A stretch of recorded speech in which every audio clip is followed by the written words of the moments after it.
Light exploded through the chapel as Wednesday combined her mother's tears with Goody's spell. The magic lifted her off the ground, her black dress flowing in supernatural wind. Her eyes turned pure white, glowing with power. Impossible. Crackstone stumbled back. That's Goody's power. Not just Goody's, Wednesday said, but her voice wasn't alone. The voices of all Adam's women through history spoke with her. Every Adam's witch who ever lived stands with me. Thornhill threw dark magic at her, but it bounced off an invisible shield. No, I won't let centuries of planning fail now. She pulled out a black crystal. Crackstone, the binding stone. Use it. Crackstone raised the crystal, and dark energy poured from it. Shadow creatures rose from every corner, surrounding Wednesday. The evil magic pressed against her shield, trying to break through. Outside, her friends fought desperately. Enid's wolf form glowed silver in the moonlight as she protected younger students. Xavier used his psychic powers to predict where shadows would strike, while Bianca's siren song confused and scattered them. Principal Weems charged into the chapel, her warrior form brandishing an ancient sword. "The school's protective barriers are failing," she shouted.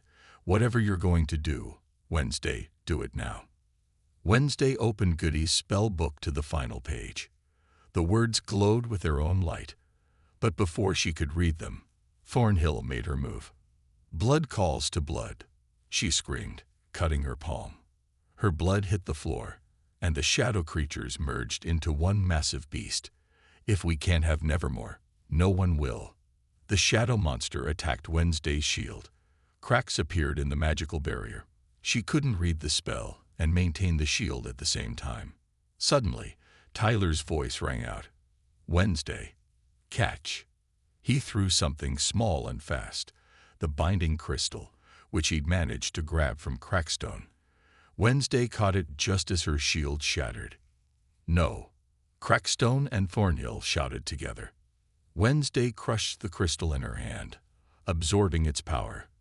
Light and dark magic swirled around her as she began to read Goody's spell. "By the power of night and light combined, by blood of old and new intertwined, send evil back to whence it came. Let darkness fall and end this game." The chapel filled with blinding energy. The shadow monster roared and dissolved. Crackstone's restored body began to crack, light pouring from within. "This isn't possible," he screamed. "I am eternal." "Nothing is eternal," Wednesday replied, "except maybe family." Thornhill made one last desperate attack, lunging at Wednesday with a knife. A thing caught her legs, making her stumble. Principal Weems's sword flashed, knocking the knife away. "It's over, Laurel," Weems said. "The Gates family's revenge ends here." The magic reached its peak. Crackstone's body exploded into dust. The dark energy Thornhill had summoned turned back on her, wrapping around her like chains. "No, no, no," she screamed as the magic dragged her down. "I won't go alone. I'll take all of Nevermore with me." She threw one last spell at the chapel's foundations. The building began to collapse. "Everyone out," Weems ordered. They ran from the falling chapel. Wednesday was last, making sure everyone got out safely. As she reached the door, she looked back. Through the dust and debris, she saw the spirits of Adam's women fading away. Goody smiled at her before disappearing. Outside, the night sky had cleared. Students and teachers gathered on the lawn, watching the chapel crumble. The shadow creatures were gone. Tyler, back in human form, was being led away by his father, Sheriff Galpin. "I'm sorry," Tyler called to Wednesday as he passed. "For everything." "I know," she replied simply. Enid tackled Wednesday in a wolf hug. "You did it. You actually did it." "We did it," Wednesday corrected, looking at all her friends. "I couldn't have succeeded alone." Principal Weems approached, back in her normal form. "Nevermore Academy owes you a great debt, Miss Adams, though we'll have to discuss the destruction of school property later." "What about Thornhill?" Xavier asked. "Gone," Wednesday said. The same magic that banished Crackstone took her too. They'll have eternity together in darkness. As cleanup began, Wednesday sat on the school steps with Thing on her shoulder. She took out Dolores, her trusted typewriter, and began to write. The mystery is solved, the monster defeated, and Nevermore is safe. For now. But as any Adams knows, where one darkness ends, another begins. And I have a feeling my time at Nevermore is far from over. Just then, her phone buzzed with a text from an unknown number. Well done, little storm cloud. But there are more secrets in these halls. See you next semester. X. Wednesday almost smiled. After all, what was life without a little mystery? The end. The chapel floor burst open with supernatural force. From the glowing crack, a figure rose, tall, dressed in old pilgrim clothes, with eyes that burned like fire. Joseph Crackstone had returned. Welcome back, great-grandfather, Laurel Thornhill said, bowing deeply. I've waited so long for this moment. Crackstone looked around the burning chapel with disgust. The world has changed, his voice boomed. But evil still lurks in the hearts of outcasts. His eyes fixed on Wednesday. Ah, and Adams. You look just like her, the witch who tried to stop me. She didn't try, Wednesday replied coldly.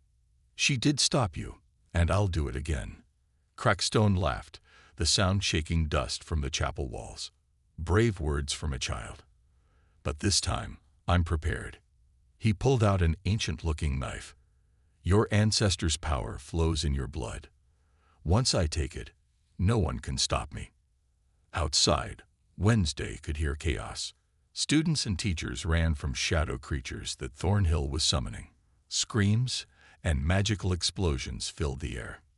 You see, Thornhill explained, almost gleefully, bringing back Crackstone was just the beginning. With his power, we'll cleanse this whole town of outcasts. Then the world. Starting with Nevermore Academy, Crackstone added, that school has protected monsters for too long. Wednesday's mind raced. She needed a plan. The locket her mother sent felt warm against her skin. When she touched it, another vision hit her, but this one was different. She saw Goody Adams, but not in the past. The vision Goody stood right next to her in the chapel, as if they existed in the same moment. Blood of my blood, Goody's spirit said, you're not alone. The power of every Adams who ever lived flows through you. Use it. Wednesday opened her eyes. Thornhill was drawing a magic circle around her, while Crackstone prepared for some dark ritual. But they had made one big mistake. You know what's funny? Wednesday said, slowly pulling something from her boot. You were so busy watching me, you forgot about my friend. Friend? Thornhill looked confused. What? Thing leaped from the shadows, throwing Wednesday her crossbow. In the same moment, she pulled Goody's spell book from her boot, the real one, which Thing had switched while everyone was distracted by Tyler earlier. No, Thornhill screamed. The book she has is a fake. Wednesday finished, just like you. Crackstone roared with anger and lunged at her, but Wednesday was ready. She fired the crossbow, hitting the exact spot where Goody's locket pointed. Crackstone stumbled, a look of shock on his face. Impossible, he gasped. That arrow, it's made from the wood of my original gallows. My mother sends the best gifts, Wednesday said. But Thornhill wasn't done. She raised her hands, dark magic swirling. I've waited too long for this. If Crackstone can't destroy you, I'll do it myself. The magic hit Wednesday like a physical blow, sending her crashing into the wall. The spell book fell from her hands, sliding across the floor. Foolish girl, Thornhill approached, her sweet teacher act completely gone. Did you really think you could stop centuries of planning? The Gates family has prepared for this moment for generations. She reached for the spell book, but suddenly pulled back with a cry of pain. Thing had grabbed her ankle, giving Wednesday time to recover. Through the chapel's broken windows, Wednesday saw her friends fighting the shadow creatures.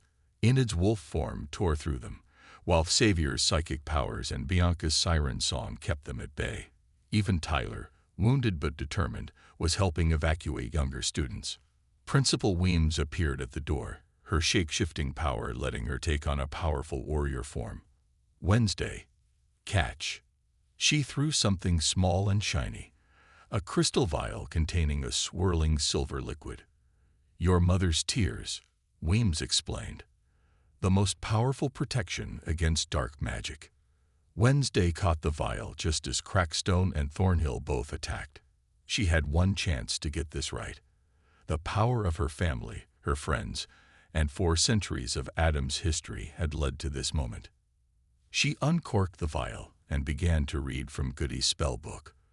The chapel filled with blinding light as 2 kinds of magic, light and dark, prepared to clash. The final battle for Nevermore Academy was about to begin. Flames surrounded the chapel as Wednesday faced her former friend. Tyler's body kept shifting between human and Hyde, his bones cracking with each change. Through the fire, she could hear her friends trying to reach them. "You want to know the funny part?" Tyler growled, his voice deep and distorted. "I actually started to care about you. That wasn't part of the plan."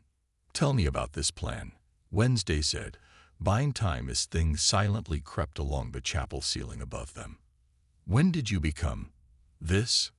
Tyler's face twisted with pain and memory. "I was 16 when it first happened. The changes, the blackouts, the rage. I thought I was going crazy. Then Aunt Laurel found me," he continued, gesturing to Thornhill, who was setting up black candles in a circle. "She explained everything. About our family's curse, about Crackstone, about the Gates legacy. She helped me control the Hyde." Wednesday's eyes darted between Tyler and Thornhill. Control it, or use it to kill innocent people. They weren't innocent. Tyler shouted, his skin darkening. All those outcasts, hiding their powers, pretending to be normal. They deserved what they got. "Like your mother deserved it," Wednesday asked quietly. Tyler froze. Even Thornhill stopped her preparations. "I found the old reports," Wednesday continued. "Your mother disappeared when you were young. They never found her body. That was your first transformation, wasn't it?" Tyler's eyes filled with tears and rage. "Shut up. Your father covered it up," Wednesday pressed on. "That's why he became sheriff. To protect you. To hide the truth." "I said shut up." Tyler fully transformed into the Hyde, his massive form towering over Wednesday. But she stood her ground. "Your mother was an outcast too, wasn't she? That's where the Hyde curse came from. You're part outcast yourself." "Don't listen to her," Thornhill snapped. "She's trying to turn you against your own blood." But Wednesday saw doubt in Tyler's monstrous eyes. "Thornhill found you when you were vulnerable. She used your guilt, your confusion, to turn you into her weapon. You're not a monster, Tyler. You're a victim." "Enough." Thornhill raised her hands, and dark magic crackled around them. "We don't have time for this." "Tyler, hold her down. It's time to begin the ritual." Tyler moved toward Wednesday, but slower now, hesitating. Above them, Thing had reached the ancient chandelier. "Your mother loved you," Wednesday said softly. "Would she want this?" With a mighty crash, Thing dropped the chandelier. Tyler instinctively pushed Wednesday out of the way as it fell, taking the full impact himself. He collapsed under the heavy iron, changing back to human form. "Useless boy," Thornhill snarled. "Just like your mother. Weak, sentimental." She raised her hands again, dark magic swirling. "I'll deal with you both myself." But before she could strike, a howl pierced the night. Enid had finally broken through a window, her wolf form more complete than ever before. Behind her came Xavier, his psychic powers deflecting debris, and Bianca, her siren song helping to control the spreading fires. "This isn't over." Thornhill backed toward the altar, pulling out Goody's spell book. "I still have your blood from the night Tyler attacked you in the woods. Once Crackstone rises, you'll all burn." Wednesday looked at Tyler, who lay bleeding under the chandelier. His eyes met hers, filled with pain and regret. "Help them," he whispered. "Stop her. I never wanted. I'm sorry." Principal Weems and other teachers finally broke through the chapel door, but Thornhill just smiled, throwing a vial of Wednesday's blood onto the spellbook. Too late. She laughed as dark energy filled the chapel. "He's coming." The floor began to crack, supernatural light pouring through. Wednesday could feel ancient, evil magic rising. She looked at her friends. Enid snarling, Xavier ready with his powers, Bianca preparing her siren song, and Thing giving her a thumbs up from the rafters. "Get Tyler out," she ordered them. "This is between me, Thornhill, and whatever's coming up from that hole. We're not leaving you." Enid protested. "Yes, you are." Wednesday pulled out Goody's locket, which her mother had sent. "I'm an Adams. This is my legacy to face." As her friends reluctantly dragged Tyler to safety, Wednesday faced Thornhill across the cracking floor. The evil light grew stronger, and a dark figure began to form. Joseph Crackstone was awakening, and Wednesday Adams was the only thing standing in his way. The Raven dance was in full swing when the lights went out. Panic spread through the dark hall until emergency lanterns flickered on, casting eerie shadows everywhere. "Everyone stay calm," Principal Weems called out. But Wednesday was already moving. She'd seen Miss Thornhill slip out a side door moments before the blackout. "I'm going after her," Wednesday whispered to Tyler, who had appeared at her side. "I'm coming with you," he said, taking her hand. For once, she didn't pull away. They followed the sound of footsteps down a dark hallway. Behind them, music from the dance grew fainter. Wednesday noticed something odd. Tyler's hand felt different, warmer than usual, almost burning. Suddenly, her vision blurred. Images flashed through her mind. Tyler's face changing, bones cracking, hands turning into claws. She jerked away from him just as his fingers began to transform. "Tyler?" Her voice was barely a whisper. His face twisted into a cruel smile. "Surprise." His voice was deeper, rougher. "You're not the only one keeping secrets." Wednesday backed away as Tyler's body began to change. His skin darkened, his form grew larger, muscles bulging unnaturally. Where her friend had stood moments ago, the Hyde monster now towered over her. "You were behind the killings," she said, her mind racing. "All this time." The Hyde lunged at her, but Wednesday was ready, cheap and carrying a small crossbow, a gift from Thing. Since her visions began, the arrow hit Tyler's shoulder, making him roar in pain. Wednesday ran, her black dress flowing behind her. She needed to warn the others. But as she turned a corner, she crashed into Miss Thornhill. "My dear," Miss Thornhill said, her sweet smile now looking sinister. "Are you running from something?" Before Wednesday could move, everything went black. She woke up tied to a chair in the old chapel behind the school. Her head throbbed where something had hit her. Miss Thornhill stood before her, but she looked different now. Her usual colorful clothes were replaced by an old-fashioned black dress. "I've waited so long for this," Thornhill said, lighting black candles in a circle. "Do you know who I really am, Wednesday?" "Laurel Gates," Wednesday replied. "The last of the Gates family. Everyone thought you died years ago." "Very good," Thornhill clapped mockingly. "I had to disappear, change my name, create a new identity. All so I could return and finish what my ancestors started." Tyler emerged from the shadows, back in human form but with blood still on his clothes. "Sorry about the deception," he said to Wednesday, "but family loyalty comes first." "He's not just my helper," Thornhill explained. "Tyler is my nephew. The Hyde curse runs in the Gates bloodline. We've been planning this for years." Wednesday tested her ropes while they talked. Thing had taught her several escape tricks, but these knots were tight. She needed to keep them distracted. "So all the murders," she said, "they were just practice. For what?" "For the grand final." Thornhill opened an old book, the one from the tunnels. "Tonight, we'll bring back Joseph Crackstone. Your blood is the key, Wednesday. The blood of Goody Adams, his greatest enemy. Outside, ravens circled the chapel's tower. Wednesday could hear distant shouting from the school. People were looking for her. But would they find her in time? A noise at the window made everyone turn. It was Enid, in partial wolf form, trying to break in. Tyler quickly grabbed her and threw her across the room. More witnesses, Thornhill sighed. Tyler, deal with her. But this distraction was all Wednesday needed.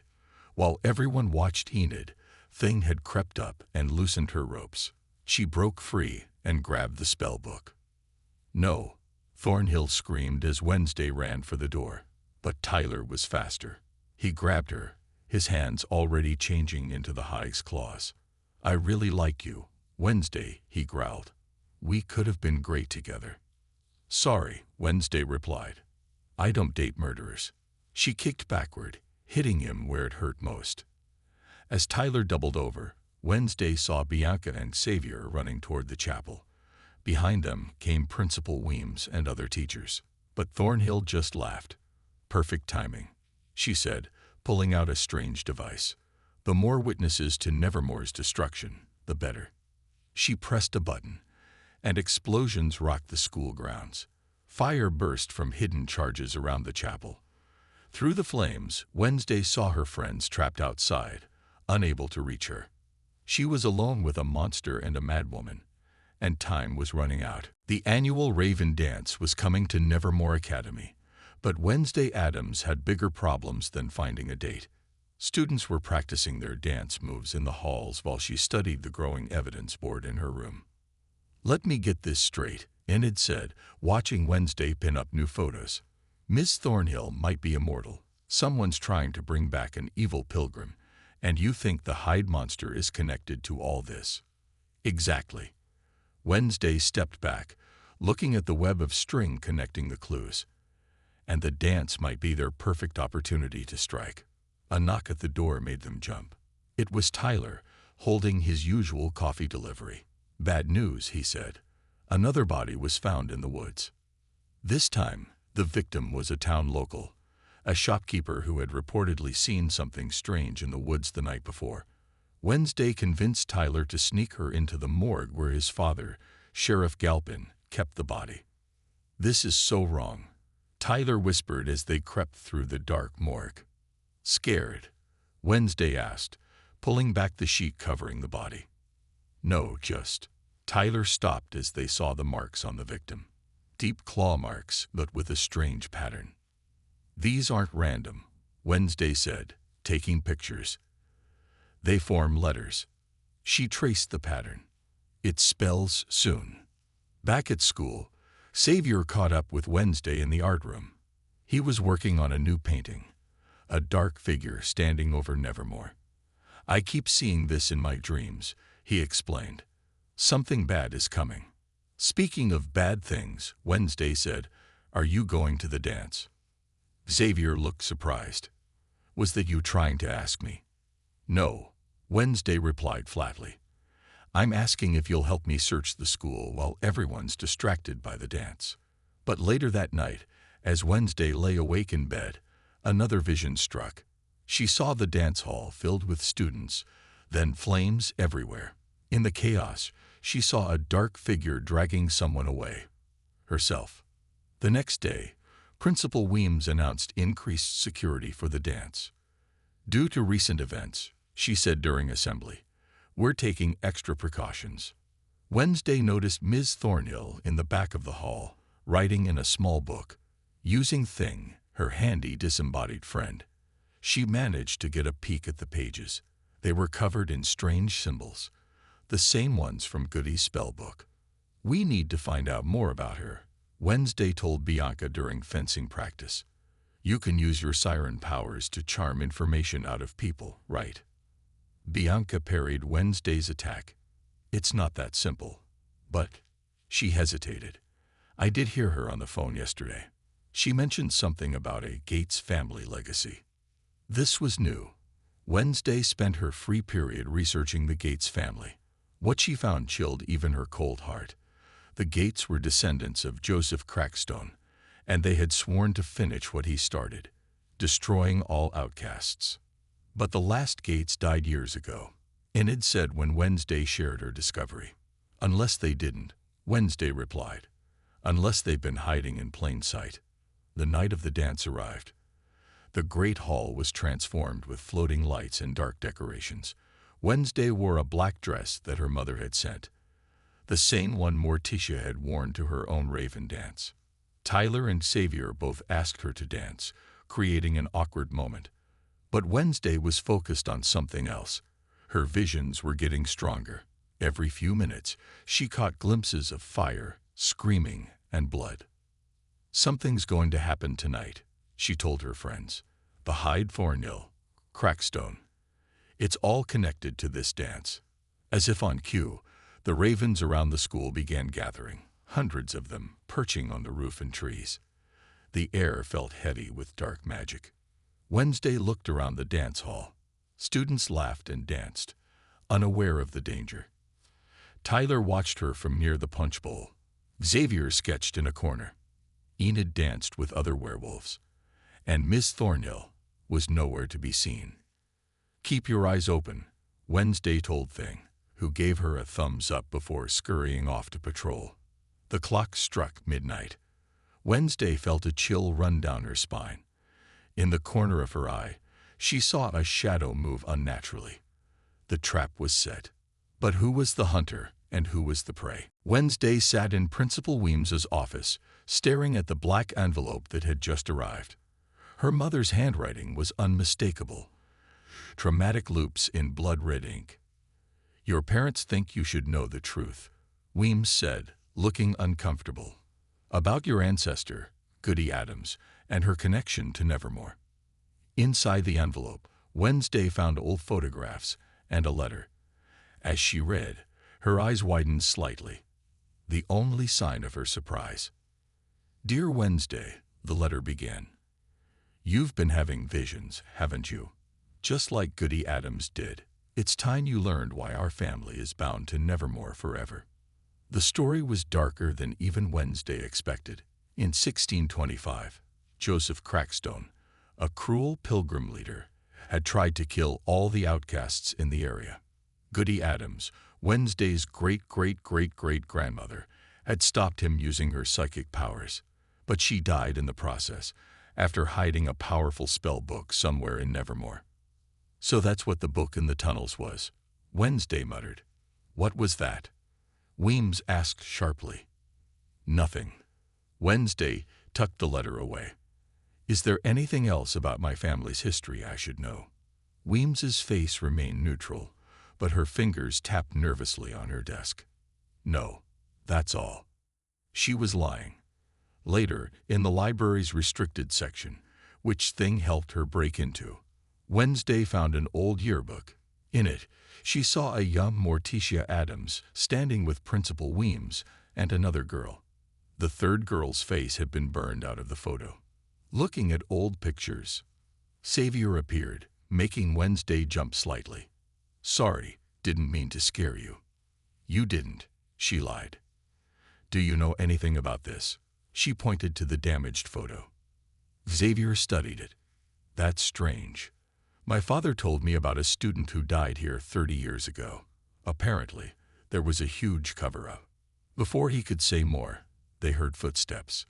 They quickly hid behind a shelf as Miss Thornhill walked past, carrying a large old book. Wednesday recognized it from the tunnels. We need to get that book, she whispered. We? Xavier raised an eyebrow. Yes, we, unless you're scared. That night, during the full moon, Wednesday and Xavier snuck into Miss Thornhill's classroom. While Xavier kept watch, Wednesday searched the room.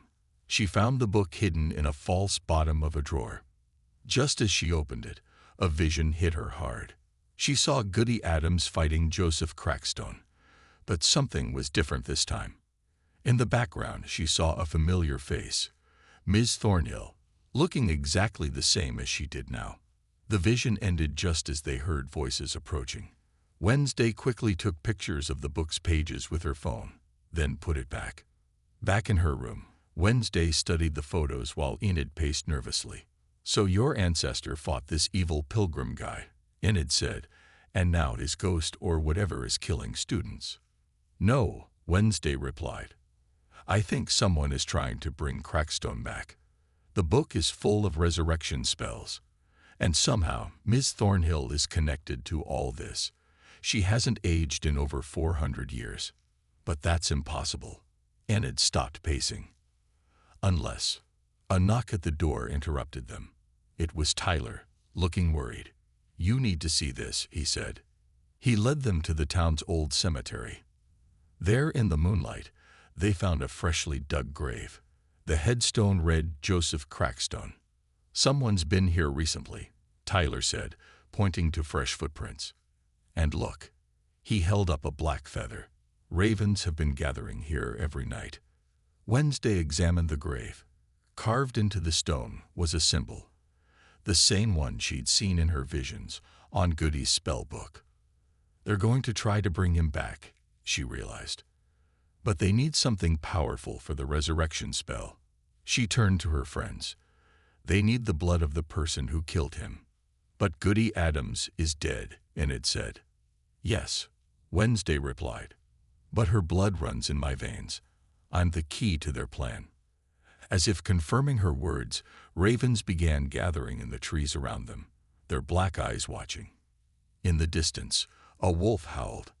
"We need to find out who Ms. Thornhill really is," Wednesday said, "before she finds me."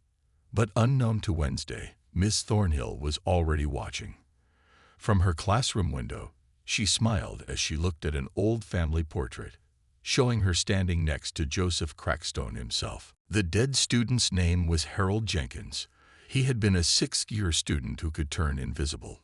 "Fat lot of good that power did him," Wednesday muttered as she studied newspaper clippings about his death in the school library. "You shouldn't joke about the dead," said a voice behind her. Wednesday turned to see Tyler Galpin, the local coffee shop barista and the sheriff's son. He placed a cup of black coffee on her table. "Thought you might need this. You've been here for hours." Wednesday eyed the coffee suspiciously. "I don't accept drinks from strangers." "Then let's not be strangers." Tyler pulled up a chair, ignoring Wednesday's death glare. "My dad's investigating Harold's death. I might know things that could help your investigation." This caught Wednesday's attention. "What makes you think I'm investigating anything?" Tyler smiled. "Because you've checked out every book about local murders, you've been asking questions all over town, and you have that look my dad gets when he's working on a big case." Before Wednesday could reply, another vision struck. This time, she saw a young woman in old-fashioned clothes running through a torchlit tunnel. The woman looked exactly like Wednesday, except for her clothes. She carried a book and kept looking back in fear. "Wednesday, are you okay?" Tyler's voice brought her back to reality. She was gripping the table so hard her knuckles had turned white. "I need to find the old tunnel system under the school," she said, standing up suddenly. "The what now?" Tyler asked, but Wednesday was already walking away, her black dress swishing behind her. Back in her room, Enid was trying to paint her nails while partially transformed, her werewolf claws making it difficult. "The tunnels were sealed up years ago," she said when Wednesday asked, "after some students used them to sneak out and never came back." "Perfect," Wednesday replied. "Pack a flashlight." That night, Wednesday, Enid, and surprisingly, Bianca, gathered near an old statue in the school garden. Xavier had told Wednesday that all the school's secret passages had markers, symbols hidden in plain sight. After an hour of searching, they found it, a small carving of a raven with a key in its beak.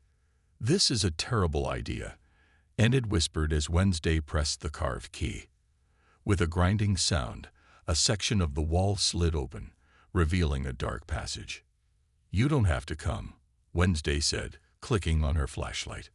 "Right, and let you get eaten by whatever's down there." "Thing would kill me." Thing, Wednesday's living hand companion sent by her parents to watch over her, gave a thumbs up from her shoulder. The tunnels were a maze of cobwebs and darkness. Their footsteps echoed on the stone floor, and somewhere, water dripped steadily. Bianca's siren powers helped them navigate. She could use echolocation to map the tunnels. "There's something ahead," Bianca whispered after 20 minutes. A large room. They emerged into what looked like an old library. Dusty books lined the walls, and a large table stood in the center. On the table lay an open book, its pages yellow with age. "Someone's been here recently," Wednesday said, pointing to fresh footprints in the dust. She approached the book and felt her blood freeze. The open page showed a drawing of a creature, the exact monster from her visions. "The Hide," she read aloud. "A creature born of rage and darkness, capable of hiding in human form until the urge to kill becomes too strong." Suddenly, they heard footsteps approaching. They quickly hid behind bookshelves as someone entered the room. Through the gaps between books, Wednesday saw Miss Thornhill, their cheerful botany teacher. But something was wrong. Her usual sweet smile was gone, replaced by a cold, calculating look. Miss Thornhill went straight to the book, took something from its pages, and left quickly. When they were sure she was gone, Wednesday rushed to the book. A page had been torn out. "What was that about?" Enid asked, shaking slightly. "I don't know," Wednesday replied. "But I'm starting to think some of our teachers aren't what they seem." Back in her room that night, Wednesday couldn't sleep. Why was Miss Thornhill sneaking around in sealed tunnels? What was on that missing page? And most importantly, how did it connect to the Hide creature killing students? A tapping at her window made her jump. A black raven sat there, holding a note in its beak.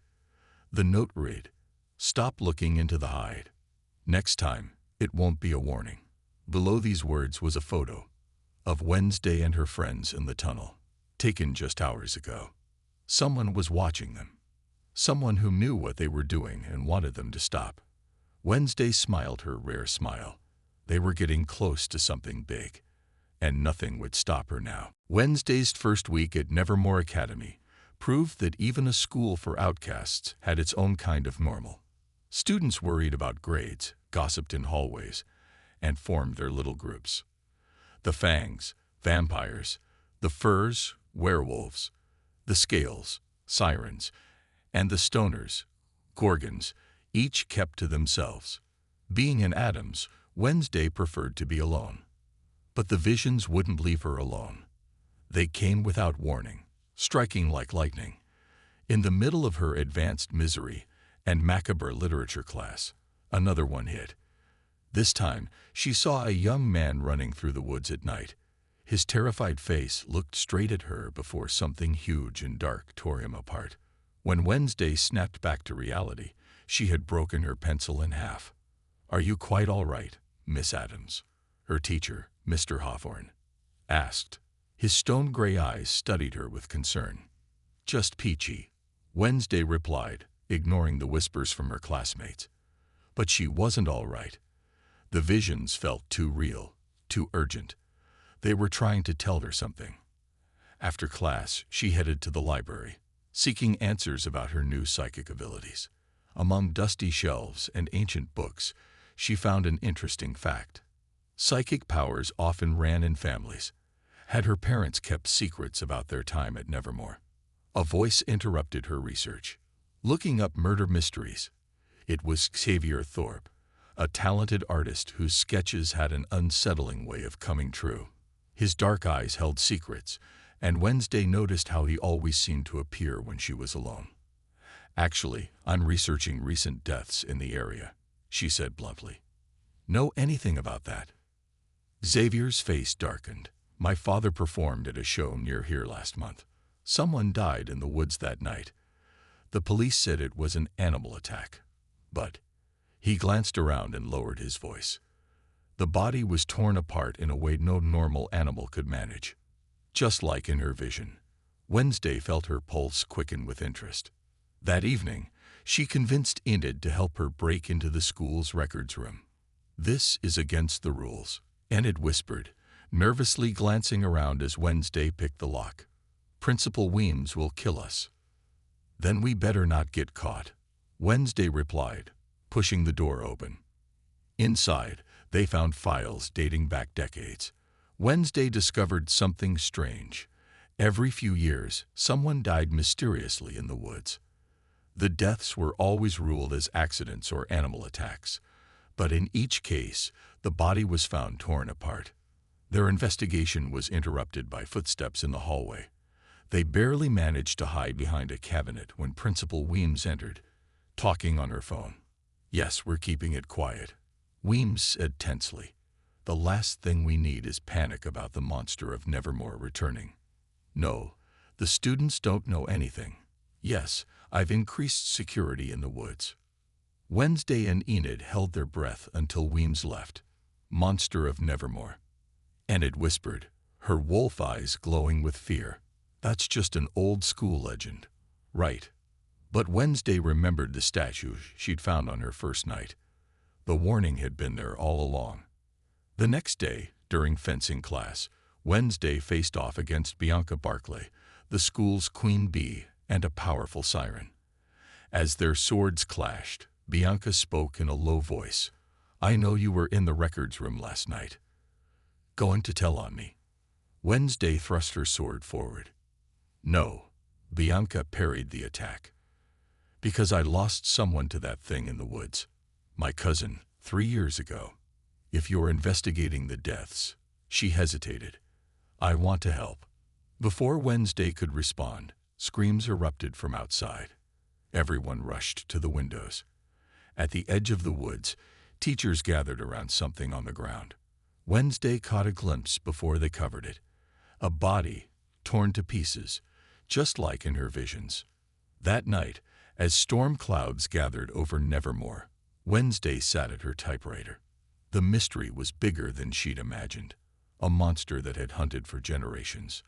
A school protecting dark secrets. And now her own mysterious visions connecting her to it all. "Dear Diary," she typed on Dolores, "I believe I'm finally where I belong. At the center of a mystery where nothing is what it seems, and everyone has something to hide. The only question is, who will be next?" Lightning flashed outside her window, illuminating the dark woods where something deadly waited. Wednesday Adams smiled. The game was on. Wednesday Adams stood in front of Nancy Reagan High School's swimming pool, her face showing no emotion as usual. Her black braids and dark dress made her stand out from the bright, colorful outfits of other students. But Wednesday didn't care about fitting in. She had more important things on her mind, like revenge. Her brother Pugsley had come home with bruises the day before. The water polo team had bullied him, stuffing him in a locker and calling him names.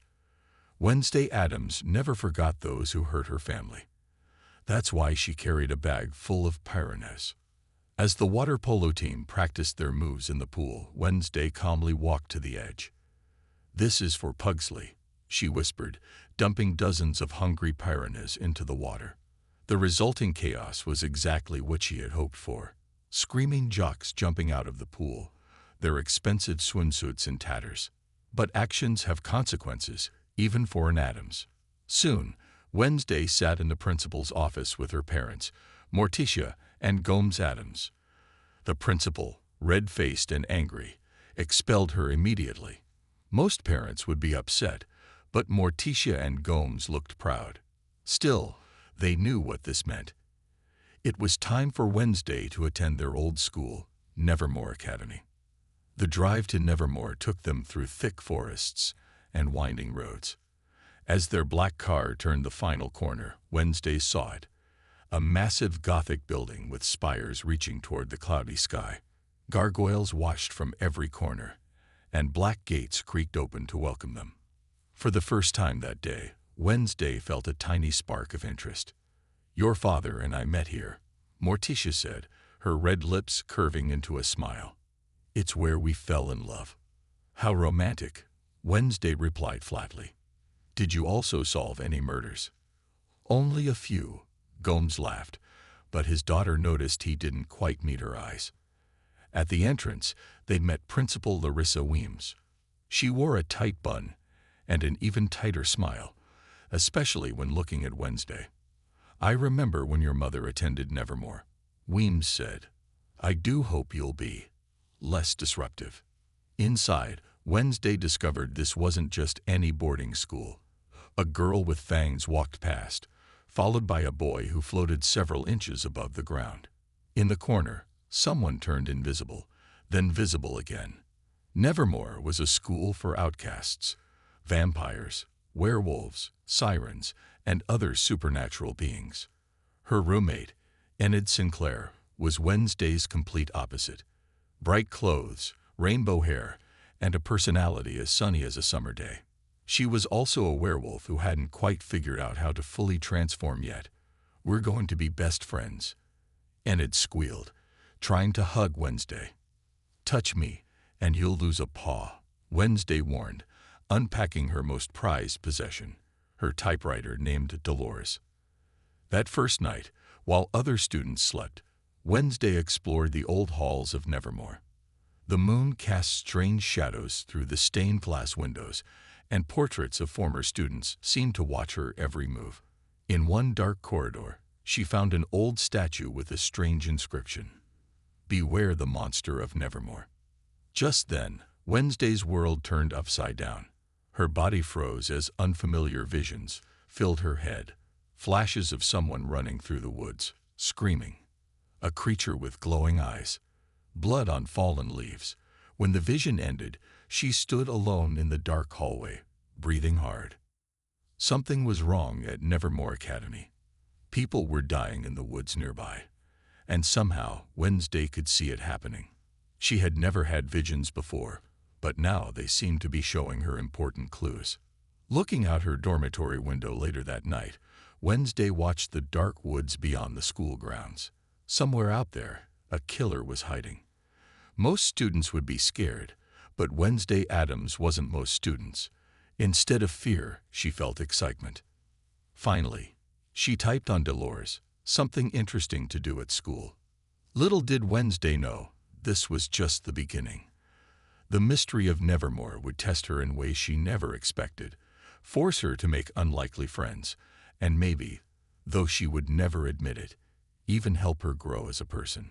But for now, she sat in her new room, listening to Enid's wolf-like snoring, and planned how to start her investigation.